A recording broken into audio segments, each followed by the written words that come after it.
Hi, this is Laura from LiveVisions.com, and I just wanted to give you guys some information on Mercury, the sign of Mercury, and what it means. Mercury is the planet of communication, and Mercury goes retrograde about 3 times a year. It is the fastest moving planet. The moon's actually faster, but the moon is really a luminary. So, when Mercury does go retrograde, depending on the house that it's in, usually you're rethinking, redoing something in that house, or people from the past tend to re-enter. When Mercury does go retrograde, they ask that you don't sign contracts, and unless it's something that you were offered prior to the Mercury going retrograde. So let's say, they always say it's not good to start something new during a Mercury retrograde if it's in the house that it's in. So let's say that, is it a good time to start a new relationship? Probably not if Mercury's retrograding in your 7th house.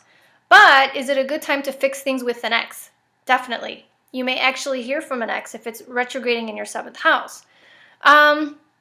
Wherever Mercury is going retrograde, you're asked to kind of look within and sort of reanalyze, rethink whatever, it was retrograding in that house. Pretty much, like I said, Mercury goes retrograde 3 times a year. And during this time, communications can get lost. You could have miscommunications with people.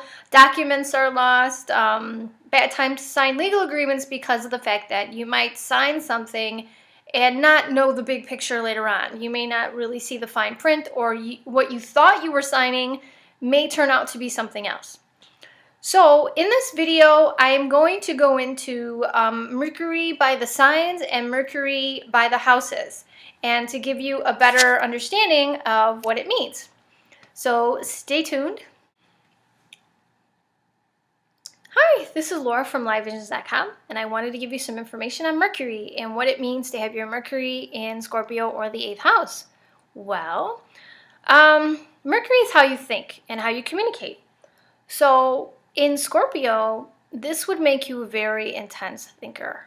You would really like to get to the bottom of things. But when people talk to you, you can really just see right through them, and it's very psychic sign. You could see right through them and figure out, okay, it's not what they're saying, it's what they're not saying.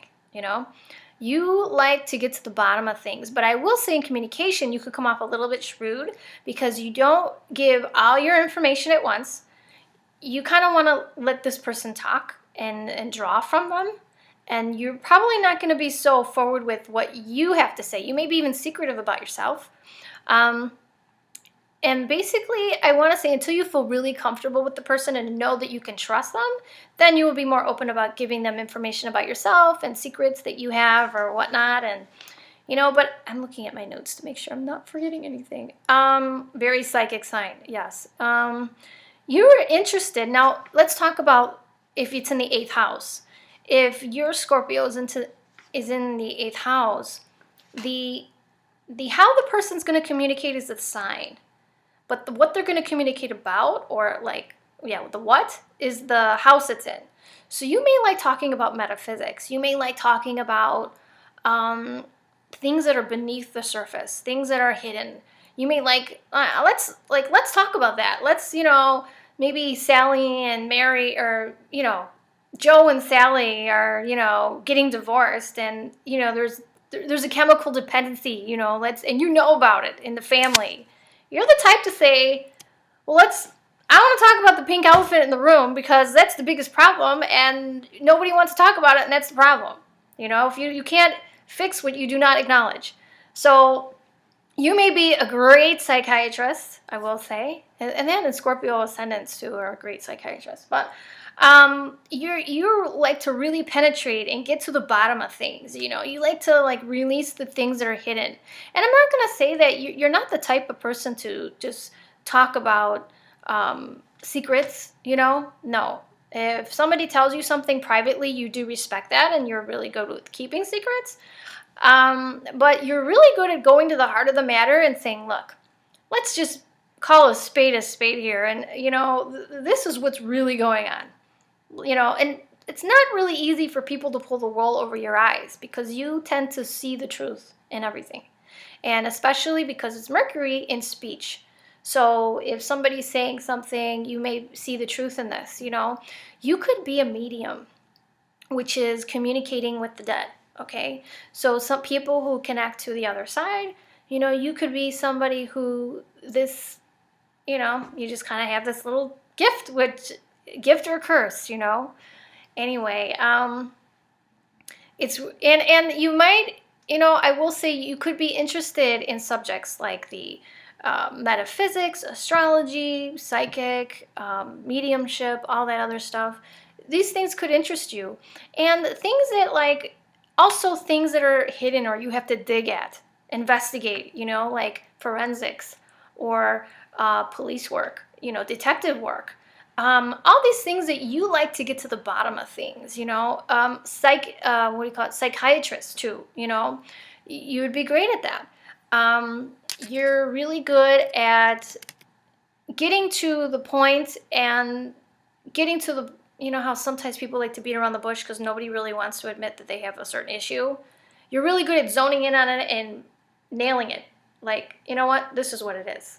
You know, let's not kid ourselves. You're really, and that's what makes you a great psychiatrist or investigator or detective, because a lot of times you're one sign that is really good at, it's not what they're saying, it's what they're not saying. So anyway, I think Scorpio is a really cool sign, especially with Mercury there. It's kind of, I don't know, mystical, I guess you could say. But anyway, that is my synopsis of Mercury in Scorpio, or the 8th house. If you have questions, please put them below.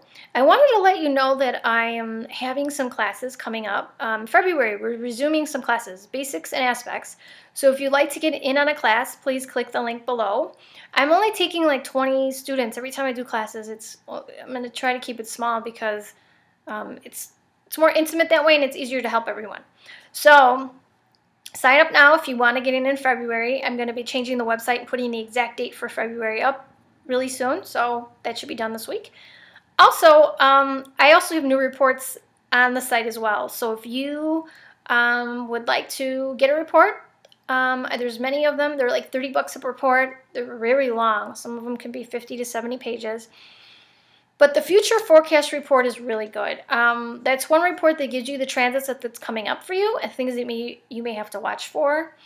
The child report is great if you have a little kid and you kind of want to give them a head start in things that they would be good at according to their chart, you know. And in these people, I find that when I did mine, it was things that I was drawn to anyway as a kid. So I think maybe if my mom or dad would have pushed, you know, I maybe would have gotten there a little sooner. But these reports are great. And there's also relationship reports, like 3 or 4 of them based on synastry. So it's up to you, whatever one you want. I just wanted to let you know that that's new and that's on the site. But I hope I will be doing more videos now that the holidays are over. And I hope to hear from you soon. Anyway, I hope you have I hope you did have a Merry Christmas, and I hope you have a good New Year. Talk to you soon. Bye-bye.